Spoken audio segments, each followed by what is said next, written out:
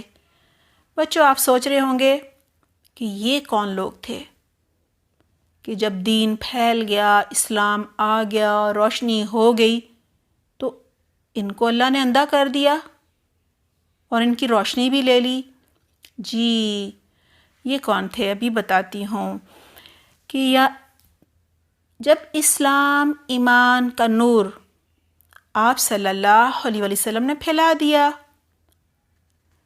تو ان کا نور لے لیا گیا۔ یہ منافقین تھے، یہ منافقوں کا گروہ تھا، یہ جھوٹ موٹ کا ایمان لائے تھے نا، دنیا کے فائدوں کی خاطر مسلمانوں کو دھوکہ دینے کے لیے ایمان لائے تھے، لیکن یہ ایمان دل میں تو نہیں تھا نا، دل میں تو کفر تھا، منافقت تھی، نفاق تھا، زبان سے بس کلمہ پڑھ لیا تھا، کیونکہ ان کے دل میں ایمان نہیں تھا نا۔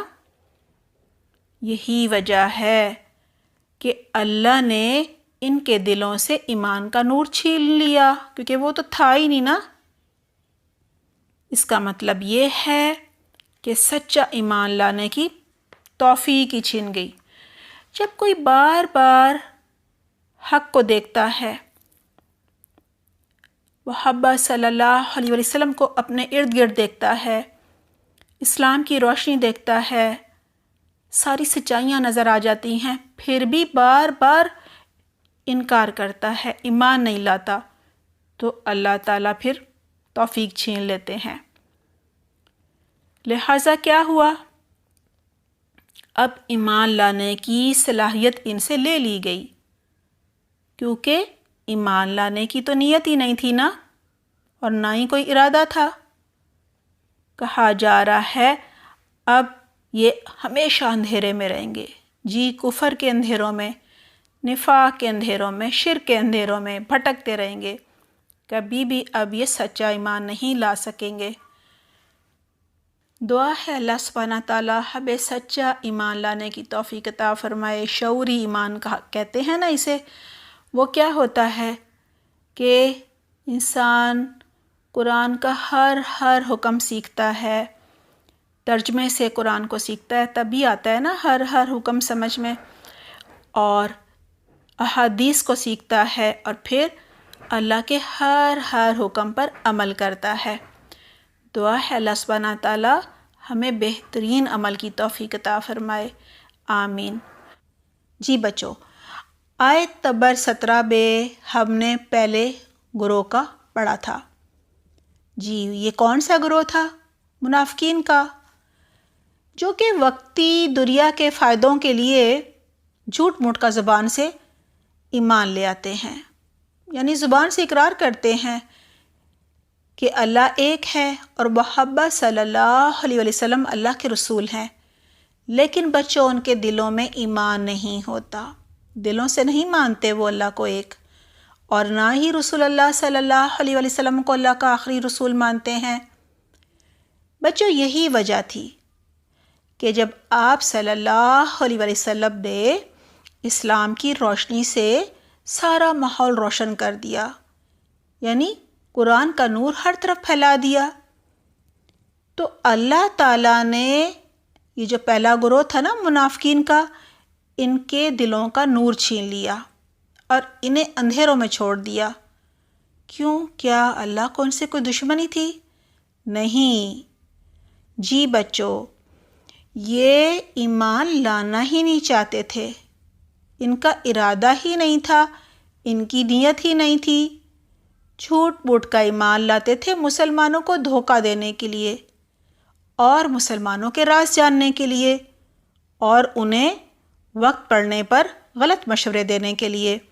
جی بچوں، یہی وجہ تھی کہ ان کو ایمان لانے کی جو توفیق ہوتی ہے نا، صلاحیت، وہی ان سے چھن گئی تھی۔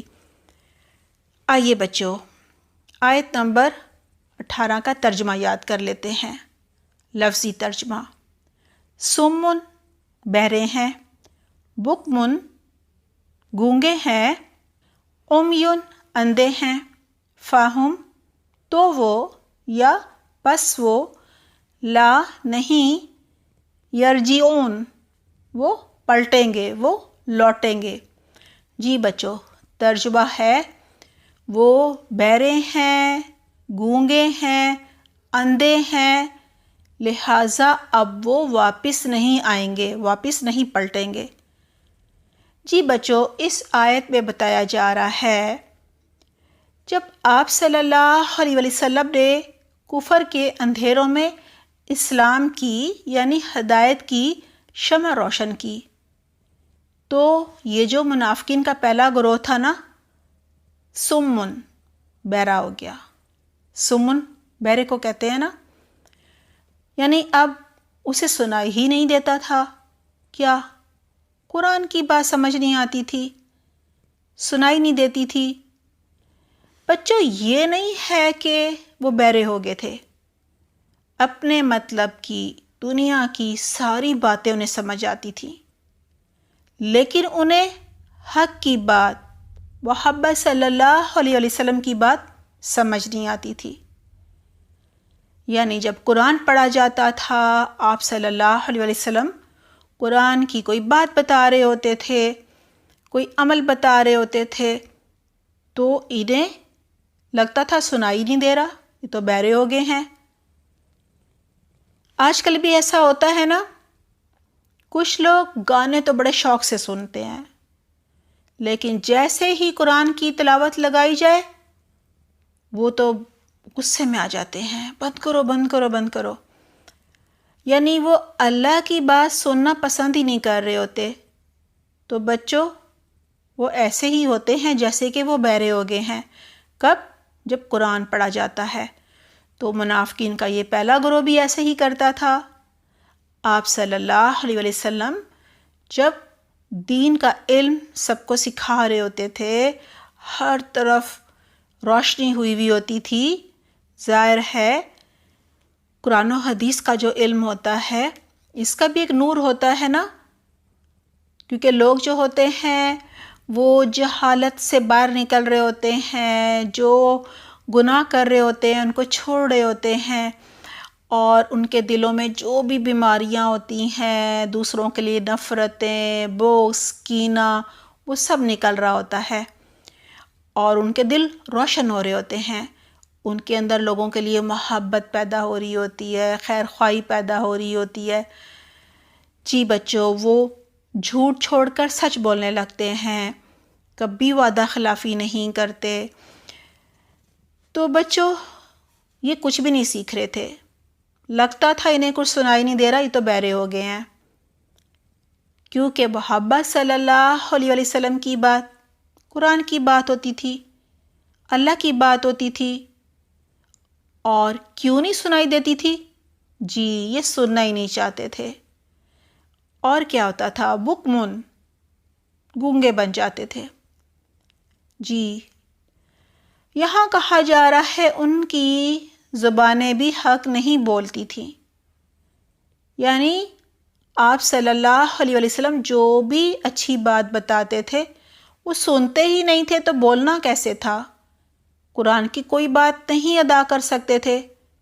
ظاہر ہے جب کوئی بات غور سے سنی ہی نہ جائے تو وہ دل میں بھی نہیں اترتی، وہ سمجھ بھی نہیں آتی، اور پھر وہ زبان سے کیسے ادا ہوگی؟ اس کا زبان سے نکلنا مشکل نہیں بلکہ ناممکن ہوتا ہے۔ جی بچوں، قرآن کی بات بتانے سے ان کی زبانیں کیا تھیں؟ قاصر تھیں، یعنی گونگی تھیں۔